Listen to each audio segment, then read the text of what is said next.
ಸದನ ನಡೀತಕ್ಕಂಥ ಸಂದರ್ಭದಲ್ಲಿ ಮಹಿಳಾ ಮತ್ತು ಮಕ್ಕಳ ಅಭಿವೃದ್ಧಿ ಇಲಾಖೆ ಸಚಿವರಾಗಿರ್ತಕ್ಕಂಥ ಶ್ರೀಮತಿ ಲಕ್ಷ್ಮೀ ಹೆಬ್ಬಾಳ್ಕರ್ ಅವರಿಗೆ ಗಮನ ಸೆಳೆಯುವ ಸೂಚನೆಯಲ್ಲಿ ಪ್ರಶ್ನೆ ನಂಬರ್ 12ಕ್ಕೆ ನಾನು ಪ್ರಶ್ನೆಯನ್ನು ಕೇಳಿದ್ದೆ. ಅದರಲ್ಲಿ ವಿಶೇಷವಾಗಿ ನಾನು ಉಲ್ಲೇಖ ಮಾಡಿದ್ದಂತಂದರೆ ಏನು ಗೃಹಲಕ್ಷ್ಮಿ ಅಂತಂದೇಳಿ ಕರ್ನಾಟಕ ಸರ್ಕಾರದಿಂದ ಸುಮಾರು ಈ ರಾಜ್ಯದ 1,28,00,000 ಜನ ಅಂತಿತ್ತು. ಅದರಲ್ಲಿ 1,24,00,000 ಜನರಿಗೆ ಪ್ರತಿ ತಿಂಗಳು 2,000 ರೂಪಾಯಿಯನ್ನು ಹಾಕ್ತೇನೆ ಅಂತಕ್ಕಂಥ ಮಾತನ್ನು ಸರ್ಕಾರ ಹೇಳಿತ್ತು. ಆದರೆ ನಾನು ತೆಗೆದಿರ್ತಕ್ಕಂಥ ಮಾಹಿತಿ ಪ್ರಕಾರ 2025ರ ಫೆಬ್ರವರಿ ಮತ್ತು ಮಾರ್ಚ್ 2 ತಿಂಗಳ ಹಣವನ್ನು ಆ ತಾಯಂದರಿಗೆ ಹಾಕಿಲ್ಲ ಅಂತಕ್ಕಂಥ ಮಾಹಿತಿ ನನಗಿದ್ದಾಗ ಮಾನ್ಯ ಸಚಿವರಿಗೆ ನಾನು ಪ್ರಶ್ನೆಯನ್ನು ಕೇಳಿದ್ದೇನೆ. ಆದರೆ ಅವತ್ತು ಸಚಿವರು ಉತ್ತರ ಕೊಟ್ಟಿದ್ದೇನಿತ್ತಂತಂದರೆ ಅದರಿಂದ ನಾನು ಮುಖ್ಯಮಂತ್ರಿಗೆ ಹೇಳೋದು, ಈ ನೈಟ್ ಡಿನ್ನರ್ಗಳನ್ನೆಲ್ಲ ಸ್ವಲ್ಪ ನೀವು ಅಟ್ಲೀಸ್ಟ್ ಇನ್ನೊಂದು 10 ದಿನ ಕಟ್ ಮಾಡಿಬಿಡಿ. ನಮ್ಮ ಪರಮೇಶ್ವರ್ ಅವರು ಹೋಮ್ ಮಿನಿಸ್ಟ್ರು, ಅವರಾದರೂ ಪೊಲೀಸ್ ಬಂದೋಬಸ್ತ್ ಮಾಡೋದು ಬೀಗ ಹಾಕ್ಸ್ಬಿಡಿ ಡಿನ್ನರ್ಗಳಿಗೆಲ್ಲ. ಸದನ ಸರಿಯಾಗಿ ನಡೀತದೆ.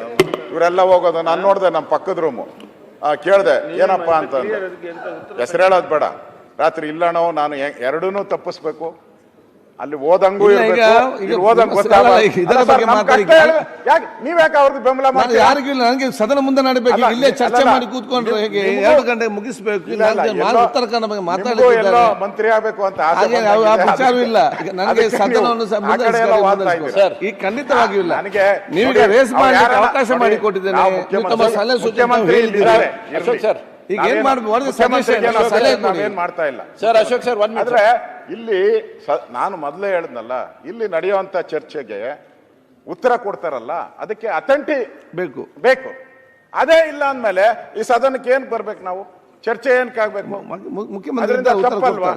ಈ ತರ ಯಾಕೆ ಕೊಡ್ತೀರಾ? ನಾವು ನಿಮ್ದೇನ ಸಮಸ್ಯೆ ಇದ್ರೆ ಇದು ಮಾಡ್ಕೊಳ್ಳಿ, ಮುಖ್ಯಮಂತ್ರಿಗಳು ನಾನು ಕೇಳ್ತೀನಿ.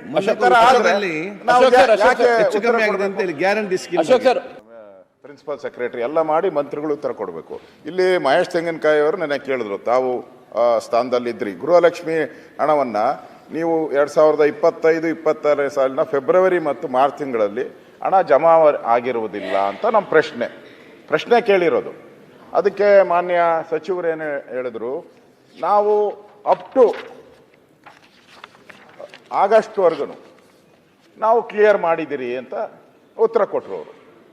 ಅವರು ಬಿಡದೆ ಮತ್ತೆ ಕೇಳಿದ್ರು, ಇಲ್ಲ ನೀವು ಕೊಟ್ಟಿಲ್ಲ ಫೆಬ್ರವರಿದಲ್ಲಿ. ನಾನು ಹೇಳ್ತಾ ಇದ್ದೀನಿ, ಅವರು ಹೇಳಿರೋದನ್ನ ಬೇಕಾದ್ರೆ ಹೇಳ್ತೀನಿ. ಇಲ್ಲಿಯವರೆಗೂ ಎಂದಿನಂತೆ ಯೋಜನೆ ಪಾರಾಮಿತ ಅಂದಿನಿಂದ ಗೃಹಲಕ್ಷ್ಮಿ ಫಲಾನುಭವಿಗಳಿಗೆ ಸುಮಾರು 540 ಕೋಟಿ ಕೊಟ್ಟಿದ್ದೀರಿ. ಮತ್ತೆ ಇಲ್ಲಿವರೆಗೂ ಕೂಡ ಅವರು ಒಂದೇ ನಿಮಿಷ ಹೇಳ್ಬಿಡ್ತೀನಿ, ಅವರು ಹೇಳಿರೋದು. ಲಕ್ಷ್ಮೀ ಹೆಬ್ಬಾಳ್ಕರ್ ಅವರು ಉತ್ತರ ಕೊಟ್ಟಿದ್ದಾರೆ. ಆಗಸ್ಟ್ವರೆಗೆ ಗೃಹಲಕ್ಷ್ಮಿ ಹಣನ ಸಂದಾಯ ಮಾಡಿದ್ದೀವಿ ಅಂತ ಹೇಳಿದ್ದಾರೆ. ಅವರು ಮಾನ್ಯ ಸದಸ್ಯರು ಹೇಳ್ತಾರೆ ಫೆಬ್ರವರಿ ಕೊಡಲಿಲ್ಲ ಅಂತ. ಫೆಬ್ರವರಿ ಮತ್ತು ಮಾರ್ಚ್ನೆಲ್ಲ ಮಾರ್ಚ್ನಲ್ಲಿ ಬಂದಿಲ್ಲ ಅಂತ ಹೇಳ್ತಾರೆ. ಅವರು ಮಂತ್ರಿಗಳಿದಾರ? ಲಕ್ಷ್ಮೀ ಹೆಬ್ಬಾಳ್ಕರ್ ಇಲ್ಲ ಅಂತ ಅನಿಸುತ್ತೆ. ನನಗೆ ಅರ್ಥ ಆಯ್ತು ಅವ್ರಿಗೆ ಹೇಳಿದ್ದು.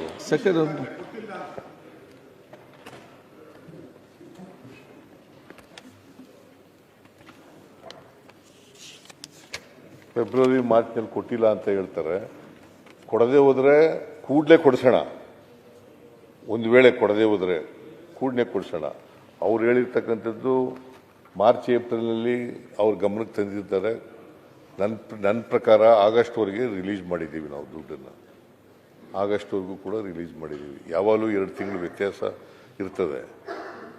ಆದರೆ ಆಗಸ್ಟ್ನಲ್ಲಿ ರಿಲೀಸ್ ಮಾಡಿದ್ದೀವಿ. ನಾವು ಸೆಪ್ಟೆಂಬರು ಅಕ್ಟೋಬರು ಅದು ಕೂಡ ಕೊಡ್ತಕ್ಕಂಥ ಕೆಲಸವನ್ನು ಮಾಡ್ತೀವಿ. ಸೊ ಇದು ನೀವು ಬಂದಿಲ್ಲ ಅಂತ ಹೇಳಿದ್ರೆ ಕೂಡಲೇ ಕೊಡಿಸ್ತಕ್ಕಂಥ ಕೆಲಸ ಮಾಡೋಣ. ನೀವು ಕೊಡಲ್ಲ ಅನ್ನುವಂಥ ವಾದ ಅಲ್ಲ. ಸರ್ಕಾರ ಕೊಡಲೇಬೇಕು. ಕೊಡಲ್ಲ ಅಂತಲ್ಲ, ಸದನದಕ್ಕೆ ಸುಳ್ಳು ಹೇಳಿದ್ರಿಂದ ಸದನಕ್ಕೆ ಇದು ಹಕ್ಕುಚ್ಯುತಿ ಆಗಿದೆಯಾ ಅಥವಾ ಸದನಕ್ಕೆ ಅಗೌರವ ತೋರಿಸಿದಿರಾ ಅಂತ ಹೇಳಿ. ಯಾಕೆಂದ್ರೆ ನಾವು ಪದೇ ಹೇಳಿದ್ವಿ, ನೀವು ಆಗಸ್ಟ್ ತನಕ ಕೊಟ್ಟಿರೋದು ಹೌದು, ಆದ್ರೆ ಫೆಬ್ರವರಿ ಮತ್ತು ಮಾರ್ಚ್ ಕೊಟ್ಟಿಲ್ಲ ಅನ್ನೋದನ್ನ ಅವರು ಸ್ಪಷ್ಟ ಹೇಳ್ತಾ ಇದ್ದಾರೆ ಅಂತ ಅಂದಾಗ್ಲೂ ಕೂಡ ಅದನ್ನ ಅವ್ರಿಲ್ಲ ನಾವು ಕೊಟ್ಟಿದೀವಿ ಅಂತ ಹೇಳಿದ್ರು. ಇದನ್ನ ಈಗ ಹಕ್ಕುಚ್ಯುತಿ ತಗೋತಿರೋ ಅಥವಾ ಸದನ ದಿಕ್ ತಪ್ಪಿಸಿದಿರೋ ಅಂತ ಹೇಳಿ. ನೀವು ಕೊಡಲ್ಲ ಕೊಡ್ತೀವಿ ಅನ್ನೋ ವಾದ ಅಲ್ವೇ ಇಲ್ಲ. ಈಗ ಸದನದಲ್ಲಿ ಸಚಿವರು ಸುಳ್ಳು ಹೇಳ್ಬಿಟ್ರೆ ಏನ್ ಮಾಡೋದು? ಅಲ್ಲ, ಅದ್ಯಾಕೆ ಹಕ್ಕುಚ್ಯುತಿ? ಏನು ಹೇಳಿದ್ ಕೊಡ್ತೇವೆ ಅಂತ ಹೇಳ್ಬೇಕು. ಮತ್ತೆ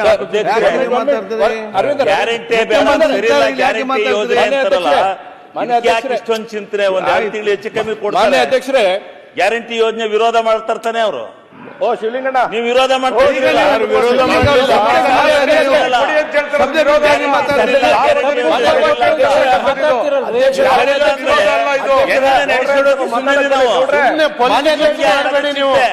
ಪೊಲಿಟಿಕಲೈಸ್ ಮಾಡಬೇಡಿ. ಡೈವರ್ಟ್ ಮಾಡಬೇಡಿ. ಮುಖ್ಯಮಂತ್ರಿ ಮಾತಾಡ್ತಾರೆ. ಇಲ್ಲ ಧೈರ್ಯವಾಗಿ ಒಂದ್ಸರಿ ಶಿವಲಿಂಗ ಅವರೇ, ರಾಜಕೀಯ ಮಾಡುವಲ್ಲಿ ಏನು ಅರ್ಥ? ಸ್ಪಷ್ಟವಾಗಿ ಹೇಳ್ತಾ ಇದ್ದೀನಿ, ಫೆಬ್ರವರಿ ಮಾರ್ಚ್ನಲ್ಲಿ ಬಂದಿಲ್ಲ ಅಂತ ಹೇಳ್ತಾರೆ. ಈ ವರ್ಷದ ಫೆಬ್ರವರಿ ಮಾರ್ಚ್ನಲ್ಲಿ ಬಂದಿಲ್ಲ ಅಂತ ಹೇಳ್ತಾರೆ. ಒಂದು ವೇಳೆ ಅದು ಅಕ್ಯುಚ್ಯುತಿ ಬರಲ್ಲ, ಅಕ್ಯುಚ್ಯುತಿ ಆಗೋದಿಲ್ಲ. ನಾವು ಒಂದು ವೇಳೆ ಕೊಡದೇ ಇದ್ರೆ, ಒಂದು ವೇಳೆ ಸೆಪ್ಟೆಂಬರ್ವರೆಗೂ ಕೊಟ್ಟಿದ್ದೀವಿ ನಾವು, ಒಂದು ವೇಳೆ ಬರದೇ ಇದ್ರೆ ಕೂಡಲೇ ಕೊಡೋ ರೀತಿಯಿಂದ ಅದನ್ನ ಚೆಕ್ ಮಾಡಬೇಕಾಗುತ್ತೆ, ಚೆಕಪ್ ಮಾಡಬೇಕಾಗುತ್ತೆ. ಅದನ್ನ ಸರ್ ಅದ್ರ ಬಗ್ಗೆ ನಮ್ ಡಿಸ್ಪ್ಯೂಟ್ ಇಲ್ಲ, ನೀವು ಕೊಡ್ತೀರಾ ಹೇಳಿದ್ರು ಅಂತ ಹಂಗೆ ಸದನಕ್ಕೆ ಹೆಂಗ್ ತಪ್ಪು ಮಾಹಿತಿಯನ್ನ ಸರ್ ಇಲ್ಲಿ ಸರ್ ಹಂಗಾರೆ ಸುಳ್ಳೇ ಸುಳ್ಳ ಈ ಸರ್ಕಾರ. ಈಗ ಮುಖ್ಯಮಂತ್ರಿ ಸುಳ್ಳು ಹೇಳಕ್ಕೆ ಅಂತ ಹೇಳಿದೆಯಲ್ಲ ನೀನು. ಸುನಿಲ್, ಹೇಳೋದೇ ಸುಳ್ಳು ಸರ್, ಇವಾಗ ಹಂಗಾಗ್ಬಿಟ್ಟೈತೆ. ಹೇಳದೆ ಸುಳ್ಳು ಅಲ್ಲ, ವಿರೋಧ ಪಕ್ಷ ಇರೋದೇ ಸುಳ್ಳು ಹೇಳಕ್ಕೆ ಅಂತ ಹೇಳಿದ್ದು ಅಶೋಕ ಮೊನ್ನೆ. ಅಲ್ಲ, ಸುಳ್ಳಿನ ತವರ ಮನೆಯನ್ನ ಬಿಜೆಪಿ. ನೀವು ಕೇಳಿಸ್ಕೊಂಡಿದ್ದೀರಲ್ಲ, ಈಗ ಹೇಳೋರು ಯಾರು? ಸುಳ್ಳು ಹೇಳೋದಕ್ಕೆ ವಿರೋಧ ಪಕ್ಷ ಇರೋದು ಅಂತ. ಸುಳ್ಳು ಹೇಳಕ್ಕೆ ವಿರೋಧ ಪಕ್ಷ ಇಲ್ಲ, ನಾವು ಸುಳ್ಳು ಹೇಳಕ್ಕಿಲ್ಲ ವಿರೋಧ ಪಕ್ಷ.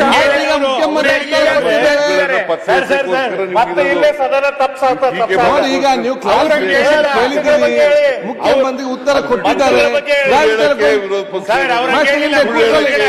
ಉತ್ತರ ಕೊಟ್ಟಿದ್ದಾರೆ. ಸುಳ್ಳು ಅಂತ ಮುಖ್ಯಮಂತ್ರಿ ಉತ್ತರ ಬಂದು ಚರ್ಚೆ ಆಗಿದ್ದಾರೆ. ಮಾತುಗಳೆಲ್ಲ ಸುಳ್ಳು. ನಾವು ಸುಳ್ಳು ಹೇಳಲ್ಲ, ಹೆಚ್ಚು ಕಡಿಮೆ ಆಗಿದ್ರೆ ಅದನ್ನು ಸರಿಪಡಿಸ್ತಕ್ಕಂಥ ಕೆಲಸ ಮಾಡಿ. ಇಂತಹ 10 ಹಲವು ಸುದ್ದಿಗಳನ್ನು ವೀಕ್ಷಿಸಲು ನಿಮ್ಮ ಸುದ್ದಿಗಾರ ಲೈವ್ ನ್ಯೂಸ್ಗೆ ಭೇಟಿ ನೀಡಿ.